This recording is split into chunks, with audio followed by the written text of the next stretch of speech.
Everyone, good evening, শুভ সন্ধ্যা। আশা করি সবাই খুব ভালো আছো। আর যারা একটু একটু ভালো একটু খারাপ আছো আমার মতো, তাদেরকে বলবো লড়ে যাও, we are together in this. একটাই জীবন, ভালো করে বাঁচতে হবে। দেখো, আমি তো সবসময় তোমাদেরকে মোটিভেট করে থাকি, সবসময় তোমাদেরকে এনকারেজ করে থাকি, কিন্তু আজকে হয়তো তোমাদের একটু হলেও মনে হতে পারে যে আমি তোমাদেরকে ডিসকারেজ করছি বা ডিমোটিভেট করছি, কিন্তু সেটা কিন্তু একদমই নয়। আমি রিয়ালিটির কথা বলছি, আমি বাস্তবায়িকতার কথা বলছি, আর বাস্তবটা তোমাদের সামনে তুলে ধরবো বলি আজকে আমার এখানে বসে তোমাদের সামনে এই কথাগুলো বলা।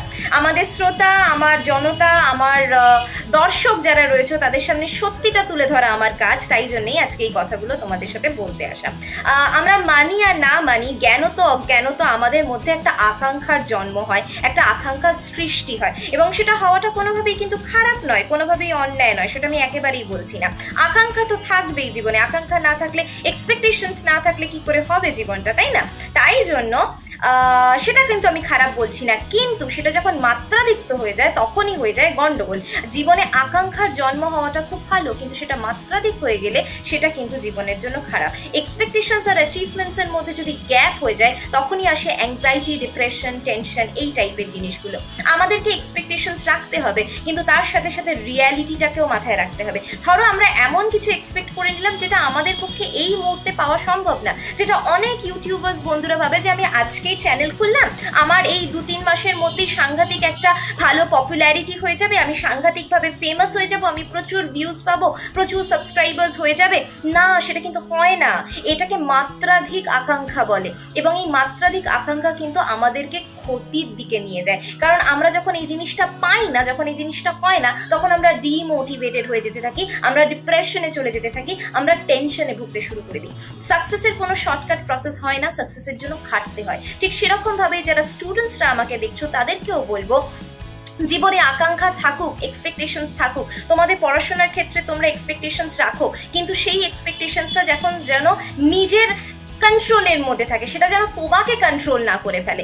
এক্সপেকটেশনস রাখো, তুমি ভাবো যে তুমি ভালো রেজাল্ট করবে, তুমি এক্সপেকটেশনস রাখো যে তুমি যেরকম পড়াশোনা করেছো তোমার রেজাল্টটা ঠিক সেই অনুপাতেই হবে, কিন্তু এটা কখনোই ভেবো না যে আমি পড়াশোনা এতটা করেছি আর আমি পাবো এতটা।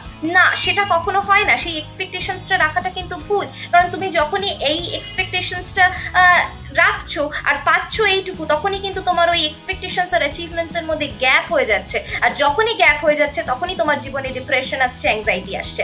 যারা অফিস করে তাদের ক্ষেত্রেও ঠিক এই জিনিসটা অনেক সময় এরকম হয়। আমরা প্রমোশন নিয়ে কথা বলি, আমরা প্রমোশনের কথা ভাবি, কিন্তু আমরা প্রমোশন পাই না। সব দেখো, প্রমোশনটা কিন্তু সবসময় আমাদের হাতে থাকে না। এরকম অনেক সময় হয় যে আমরা হার্ড ওয়ার্ক করেছি, অথচ আমরা ভালোভাবে পারফর্ম করতে পারলাম না, আমাদের প্রমোশন হলো না। তাই জন্য আমি বলছি এক্সপেকটেশনস রাখো, কিন্তু আমি ইংলিশে সবসময় একটা কথা বলি যে be confident about yourself but don't be over confident. Confident হওয়াটা ভালো, কিন্তু ওভার কনফিডেন্ট হওয়া খুবই খারাপ। ঠিক সেরকম ভাবে just be prepared for the worst, expect the best but prepared for the worst. তুমি এক্সপেক্ট করো যে তোমার সাথে বেস্টটা হবে, কিন্তু তুমি ওয়ার্স্টটার জন্য প্রিপেয়ার্ড থাকো, তাহলেই দেখবে জীবনটা অনেক বেশি সহজ সরল হবে।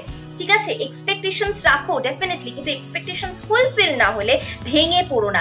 আমরা না মাত্রাধিক এক্সপেকটেশনস রেখে ফেলি, আর তখন যখন সেটা ফুলফিল হয় না তখনই আমাদের ডিপ্রেশন, অ্যাংজাইটি, টেনশন, এই টাইপের জিনিসগুলো এসে যায়, যেগুলো আমাদের শরীরের জন্য, আমাদের মনের জন্য, আমাদের জীবনের জন্য খুবই খারাপ। তাই জন্য আমি বারবার করে বলবো যে জীবনে দেখো, উত্থান পতন সবার জীবনে আসে, সবাইকে এই প্রবলেমসগুলো ফেস করতে হয়। তোমাদের জীবনেও এরকম অনেক সিচুয়েশনস হয়তো আসবে যেখানে তোমরা হয়তো অনেক বেশি এক্সপেক্ট করবে, কিন্তু তুমি সেই জিনিসগুলোকে পাবে না। এটা শুধু তোমার বলে নয়, পৃথিবীতে প্রত্যেকটা 90% মানুষের সাথে এটা হয়। তাই জন্য আমি কখনোই বলবো না যে এক্সপেকটেশনস রেখো না, নিশ্চয়ই এক্সপেকটেশনস রাখবে। শুধুমাত্র পড়াশোনা, পরীক্ষা, চাকরি বাকরি শুধু এই ক্ষেত্রেই আমি বলছি তা নয়, আমি নিজের জীবনের ক্ষেত্রেও বলছি, তোমাদের জীবনের ক্ষেত্রেও বলছি, সম্পর্কের ক্ষেত্রেও বলছি। এক্সপেকটেশনস তৈরি হবে, এক্সপেকটেশনস রাখবে, অবশ্যই রাখবে, কিন্তু সেই এক্সপেকটেশনসটা যেন মাত্রাধিক না হয়ে যায়। কারণ পৃথিবীতে কিন্তু যেরকম হাতের 5টা আঙুল সমান নয়, ঠিক সেরকম ভাবে পৃথিবীতে প্রত্যেকটা মানুষও কিন্তু সমান নয়। তুমি একটা মানুষের জন্য করছো বলে আরেকটা মানুষও যে তোমার জন্য সমানভাবে করবে, তুমি একটা মানুষকে ভালোবাসছো মানে একটা মানুষ ইকুয়ালি তোমাকে অতটাই ভালোবাসবে, সেটা কিন্তু কখনোই নয়। পৃথিবীতে প্রত্যেকটা ইন্ডিভিজুয়াল মানুষ কিন্তু আলাদা, তাই তুমি যতই এক্সপেকটেশনস রাখো না কেন সে কিন্তু তোমার এক্সপেকটেশনস ফুলফিল করবে তার কিন্তু কোনো অ্যাসিওরেন্স নেই, কোনো গ্যারান্টি নেই। তাই জীবনে এক্সপেকটেশনস থাকুক, জীবনে আকাঙ্ক্ষা থাকুক, কিন্তু সেটা যেন মাত্রাধিক না হয়ে যায়। মাত্রাধিক হয়ে গেলেই হয়ে যাবে সমস্যা, আর মাত্রাধিক সমস্যাটা যখনই হয়ে যাবে তখনই দেখবে তোমাদের অ্যাংজাইটি, ডিপ্রেশন এই টাইপের জিনিসগুলো আসতে শুরু করবে জীবনে। তাহলে মূল ব্যাপারটা কি দাঁড়ালো, যে আমাদের জীবনে এক্সপেকটেশনস এর ভীষণভাবে প্রয়োজনীয়তা আছে। এক্সপেকটেশনস আমাদের থাকবেই, কিন্তু সেটা যেন মাত্রাধিক না হয়ে যায়, সেটা যেন আমরা কন্ট্রোলে রাখতে পারি। আর কন্ট্রোলে রাখতে পারলেই তবেই আমাদের জীবনে সফলতা আসবে, আমরা একটা সুন্দর জীবনের দিকে এগিয়ে যেতে পারবো এবং জীবনটাকেও সুন্দর করে তুলতে পারবো। আমি অনেক ক্ষেত্রে এরকম দেখেছি যে বাবা মায়েরা নিজেদের এক্সপেকটেশনস গুলো নিজেদের সন্তানের ওপরে চাপিয়ে দেয়, আবার কোনো কোনো ক্ষেত্রে সন্তানেরাও নিজেদের বাবা মার ওপরে এক্সপেকটেশনস চাপিয়ে দেয়। আমি বলবো দু ক্ষেত্রেই জিনিসটা ভুল। বাবা মায়েরাও প্লিজ নিজেদের সন্তানের ওপর নিজেদের এক্সপেকটেশনস গুলো চাপিয়ে দেবেন না, সেটা যেরকম অন্যায় ঠিক সেরকম ভাবেই সন্তানদেরকেও বলবো তোমাদের বাবা মার প্রতি তোমাদের এক্সপেকটেশনস থাকতেই পারে, কিন্তু নিজের এক্সপেকটেশনস গুলো নিজের বাবা মার উপরে চাপিয়ে দিও না। কারণ একটা জেনারেশন গ্যাপ বলে একটা জিনিস আছে, সেটা তোমাদেরকে বুঝতে হবে। তোমাদের দুজনের জেনারেশনের মধ্যে যে গ্যাপটা রয়েছে সেটা কিন্তু কোনোদিনই তোমরা মানে শেষ করতে পারবে না। এই ভ্যাকিউমটা না এক সারা জীবন থেকে যাওয়ার মতো একটা ভ্যাকিউম, একটা সারা জীবনের মতো থেকে যাওয়া বয়। তাই জন্য আমি সবসময় বলবো যে প্লিজ নিজেদের এক্সপেকটেশনস গুলো অন্যের ওপরে চাপিয়ে দেবেন না এবং নিজেদের এক্সপেকটেশনস গুলোকে একটু কন্ট্রোলে রাখার চেষ্টা করবেন। নিজেদের এক্সপেকটেশনস গুলোকে কন্ট্রোলে রাখুন, তাহলে দেখবেন নিজের জীবনটা অনেক বেশি সুন্দর হবে। তো চলুন এই পজিটিভ নোটেই আজকের এই ভিডিওটা শেষ করছি, আর বেশি বাড়াচ্ছি না। Think positive, live positive, positive ভাবুন, পজিটিভ থাকুন, তাহলে দেখবেন জীবনটা অনেক বেশি সুন্দর হবে, অনেক বেশি সফল হবে।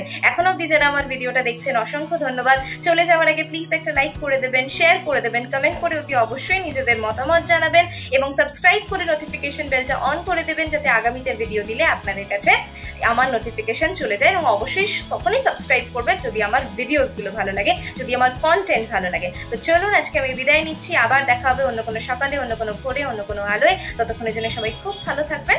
টাটা।